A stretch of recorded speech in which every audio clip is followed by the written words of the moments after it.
बांग्लादेश के हिंदू मंदिरों को निशाना बनाकर हमले किए गए। हिंदुओं के बिजनेस और मंदिरों पर उपद्रवियों ने हमला किया। बांग्लादेशी मीडिया का दावा है कि ये हमले 27 जिलों में हुए। उपद्रवियों ने मंदिरों और हिंदुओं के बिजनेस पर हमला किया। बांग्लादेश में हिंसा और तोड़फोड़ की चपेट में हिंदू मंदिर आ गए। सूत्रों के मुताबिक 4 मंदिरों में तोड़फोड़ की गई। बांग्लादेश के मेहरपुर में भीड़ ने मंदिर पर हमला किया था। विदेश मंत्री एस जयशंकर ने संसद में बांग्लादेश पर एक महत्वपूर्ण बयान दिया है और जयशंकर ने कहा है कि बांग्लादेश में हिंदू मंदिरों पर हमले हो रहे हैं। एस जयशंकर ने कहा है कि बांग्लादेश हमारे बहुत नजदीक है। जनवरी से वहां पर तनाव है। बांग्लादेश में हिंसा जून जुलाई में शुरू हुई। हम वहां पर राजनीतिक पार्टियों के तक ये तय नहीं हुआ है या अभी तक जयशंकर की तरफ से ये नहीं बताया गया है कि इसके बाद भारत का रुख क्या होगा और शेख हसीना भारत के बाद कहां जाने के लिए तैयार हैं या कहां पर भेजी जाएंगी। लेकिन उन्होंने ये जरूर बताया कि अचानक उनका आग्रह आया था, उनकी तरफ से रिक्वेस्ट आई थी और उस रिक्वेस्ट को हमने रिसीव किया और उसके बाद उन्हें भारत में आने की अनुमति दी गई। अभी भी जो बांग्लादेश के जो हालात है, जो 71 का जो मकसद युद्ध में जो नहीं होता, अभी तो उससे भी बढ़कर हालत है। ठीक है, हमारा जो जितना भी जो हिंदू पॉलिटिशियन है, हिंदू जो जितना भी की व्यापारी है और सबसे बड़ा मंदिर को जो टारगेट कर रहा है और इस्कॉन को सबसे ज्यादा इस्कॉन को टारगेट कर रहे हैं उन लोग। ऐसे जो हमारा जो मंदिर है उनको जो काल आकार जो हमारा मंदिर के तोड़ फोड़ किया और अग्नि संयज्ञ भी किया।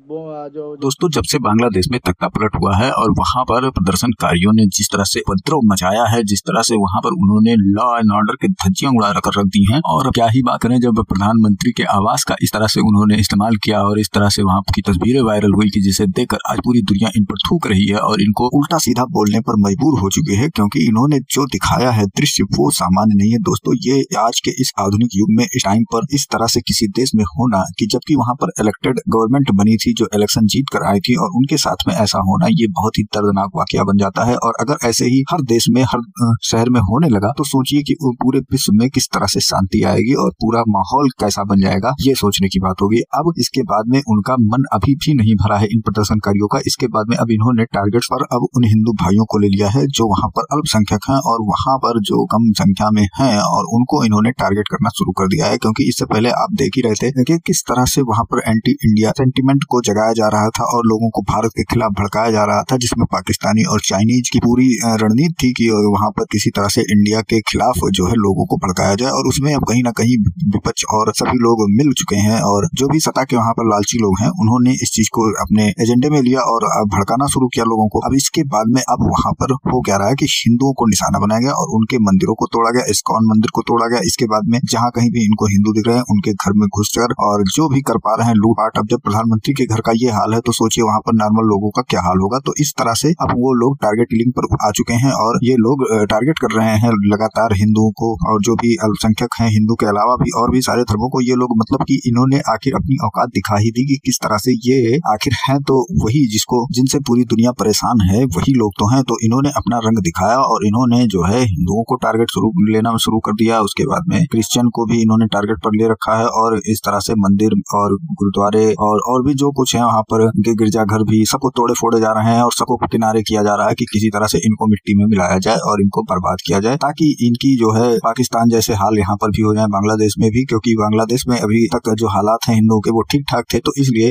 वो भी इसी वजह से थे क्योंकि भारत का उसमें दखल अंदाजी काफी था, तो इसलिए वहां पर पनप रहे थे। लेकिन उनको भी अब नष्ट करने का इन्होंने सिस्टम बना रखा है और उनके ऊपर अब ये जुल्म कर रहे हैं। तो जो कोई भी वहां पर है इस समय वो सावधान रहे। अगर आपके भी कोई हित व्यवहारी वहां पर रह रहे हैं तो उनको भी आप सावधान रहने के लिए ये कहिए, क्योंकि ये अल्टीमेटम दिया जा चुका है भारत सरकार द्वारा और जयशंकर द्वारा भी ये चीज संसद में बताया गया कि इस तरह से वहां पर हो रहा है और इसको हम देख रहे हैं। और एसएसबी द्वारा और हमारे सेना बलों द्वारा भी ये चीजें जो है बताई जा रही है कि वहां पर जो भी हिंदू रह रहे हैं उनको अपना ध्यान रखना होगा। और हिंदू और साथ में भारतीय लोग भी रह रहे हैं उनके लिए भी खतरा है। कोई हिंदू नहीं, हिंदू के अलावा भी अगर कोई भारतीय भी है वहां पर तो उनके लिए भी खतरा है। वो ये ना समझे कि वो किसी धर्म की आड़ में बच सकते हैं, क्योंकि एंटी इंडिया सेंटीमेंट का मतलब ही यही हुआ कि आप चाहे हिंदू हो या मुसलमान हो आपको छोड़ा नहीं जाएगा। तो चलिए चलते हैं खबर की ओर, देखते हैं। पूरा मामला वीडियो पसंद है तो लाइक करें, चैनल को सब्सक्राइब करें और शेयर करना बिल्कुल ना भूलें। जो मंदिर में बम भी फुटाया, आप देख सकते हैं।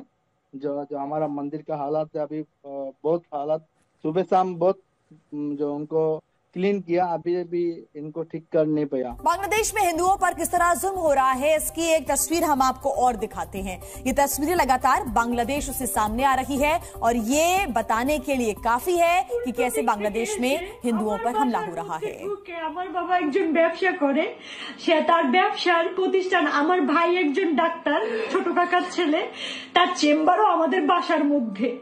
এই চেম্বারের মধ্যে ঢুকে আমার সময় উল্টো দিক থেকে এসে আমার বাসার মধ্যে ঢুকে, আমার বাবা একজন ব্যবসা করে, সে তার ব্যবসার প্রতিষ্ঠান, আমার ভাই একজন ডাক্তার, ছোট কাকার ছেলে, তার চেম্বারও আমাদের বাসার মধ্যে।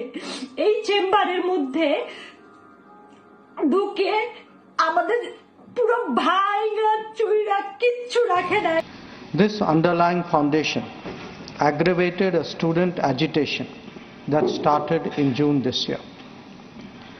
There was growing violence, including attacks on public buildings and infrastructure, as well as traffic and rail obstruction. The violence continued through the month of July. Throughout this period, we repeatedly counseled restraint and urged that the situation be diffused through dialogue. Similar urgings were made to various political forces with whom we were in touch. So, despite a Supreme Court judgment on 21 July, there was no let-up in the public agitation. Various decisions and actions taken thereafter only exacerbated the situation. The agitation at this stage coalesced around a one-point agenda, that is that the Prime Minister Sheikh ISKCON मंदिर के पुजारी हैं, हमारे साथ live जुड़ गए हैं। मुकंदर दास जी, अब जिस तरीके से आप हालात बता रहे हैं, जाहिर तौर पर अभी स्थिति सामान्य होने में वक्त लगेगा। आप लोगों में अभी डर और दहशत बना हुआ है या फिर मंदिर के भीतर आप अपने आप को सुरक्षित महसूस कर रहे हैं? नहीं, अभी तक भी हमारा जो खतरा अभी वो टला नहीं है। आपको पहले कुछ देर पहले आपका चैनल की लाइव देने के लिए हम लोग उधर गया आत्मगोपन करके, फिर भी हमारा उधर आने की खबर मिल गया तो वो लोग अब फिर से हमारा हमला किया, तो हम फिर उधर से हम भाग कर आ गया।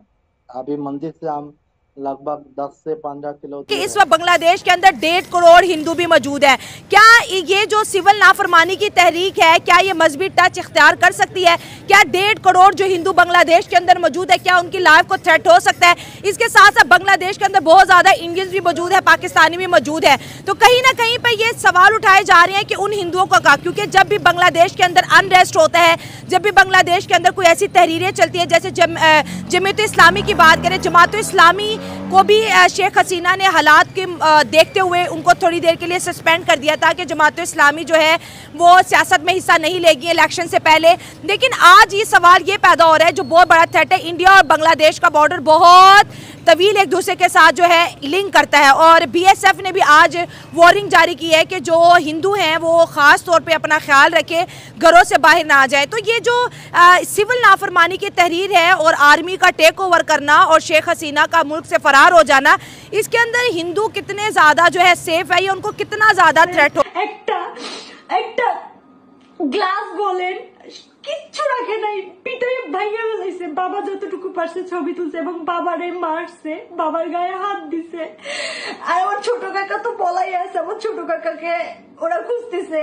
মানে আমরা কতটা নিরুপায় আজকের এই ছাত্রদের কারণে। আমরা এখন কি দেশ ছেড়ে নিজের জায়গা জমি ছেড়ে কি আমরা ইন্ডিয়া পালাই যাবো, এটা মনে করতেছে সবাই। কেন ইন্ডিয়া যাব? আমরা স্বাধীন দেশে বাস করি না? আমরাও দেশের নাগরিক না? তাহলে কেন আমাদের সাথে এরকম হবে? আমরা তো স্বাধীনতা, ঠিক আছে, সবই ঠিক আছে, মিছিল। इस मैटर के बाद अब रिलेशंस भी देखे जाएंगे।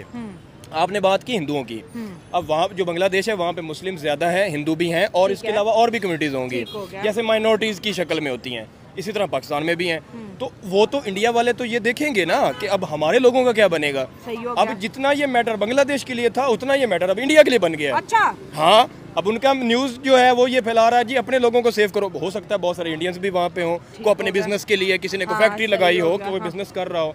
अब जिस तरह की सिचुएशन वहाँ पे फैली हुई है, अब इंडिया और बांग्लादेश के आने वाला रिलेशन कैसा रहता है बड़ा मैटर करेगा। मैं कैमरा पर्सन को बोलना चाहता हूँ थोड़ा दिखाने के, अभी पूरी बंद है ये बॉर्डर, लेकिन सुबह 8 बजे से बॉर्डर के जो मेन गेट है वो खुला गया है, क्योंकि दोनों देश को जो आम नागरिक हैं उनके सुविधा के लिए ये गेट सुबह 8 बजे से खुला गया है। कल तक ये गेट पूरी सील था, आज खुला गया है। इसके बाद मैं बोल रहा हूँ कि यहाँ पर टाइट सिक्योरिटी है, मतलब बॉर्डर सिक्योरिटी फोर्स अर्थात बीएसएफ का बढ़ती सिक्योरिटी, यहाँ बहुत जवान को लिया गया है, पूरा टाइट सिक्योरिटी है। उसके बाद सेकेंड मैन के हिसाब से आर्मी को भी यहाँ पर रखा गया है बॉर्डर का कुछ नजदीक में, क्योंकि यहाँ पर घुसपैठी अगर जबरदस्ती घुस जाए तो उसके लिए पूरा बंदोबस्त किया गया है यहाँ पर। फिर और एक बात की ट्रेड रूट जो है ये फुलबाड़ी से बांग्लादेश का जो ट्रेड रूट है ये कल से पूरी बंद